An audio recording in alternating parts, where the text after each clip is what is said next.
సికింద్రాబాద్ లో డ్రగ్స్ ముఠా గుట్టు రట్టయింది. రసూల్పుర అపార్ట్మెంట్ లో డ్రగ్స్ విక్రయిస్తుండగా ఇద్దరు పెడ్లర్లను అరెస్ట్ చేశారు. నిందితుల వద్ద భారీగా ఎండీఏ స్వాధీనం చేసుకున్నారు. పక్కా సమాచారం మేరకు డీటీఎఫ్ సిఐ సౌజన్య తన సిబ్బందితో అపార్ట్మెంట్ లో తనిఖీలు నిర్వహించగా మాదక ద్రవ్యాలు పట్టుబడ్డాయి. 1.5 లక్షలు విలువ చేసే 51 గ్రాముల ఎండీఎం సీజ్ చేశారు. రాజస్థాన్ కు చెందిన ప్రజాపతి, హరేంద్ర భైరోడ్ అనే ఇద్దరు వ్యక్తులను అరెస్ట్ చేశారు. డ్రగ్స్ ను రాజస్థాన్ నుంచి తీసుకొచ్చి నగరంలో విక్రయిస్తున్నట్లు పోలీసుల విచారణలో వెల్లడైంది. నిందితులతో పాటు ఒక బైక్, ఎండీఎంను ఎక్సైజ్ స్టేషన్లో అప్పగించినట్లు ఐఏఎస్ శ్రీనివాసరావు తెలిపారు. డ్రగ్స్ అమ్మకాలకు సహకరించినా, కొనుగోలు చేసినా కఠిన చర్యలు తప్పవని హెచ్చరించారు.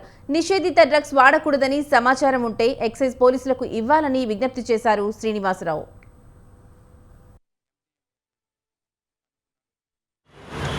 ఈ రోజున DTF district task force Secunderabad SI, CI, SI staff ఈరోజు మార్నింగ్ సుమారు 12 గంటలకు వారికి అందిన విశ్వసనీయ సమాచారం మేరకు ఇక్కడ సికింద్రాబాద్లోని రసూల్పుర దగ్గర MDMA అనే డ్రగ్ అమ్ముతున్నారని అక్కడ ఉందని సమాచారం మేరకు ఆ అపార్ట్మెంట్లోకి వెళ్ళి తనిఖీలు చేయగా అక్కడ 51 గ్రాముల MDMA డ్రగ్ కనుగొన్నారు.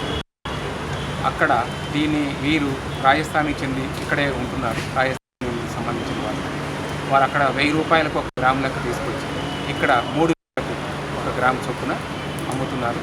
దీని యొక్క వాల్యూ 1,53,000 రూపాయలు.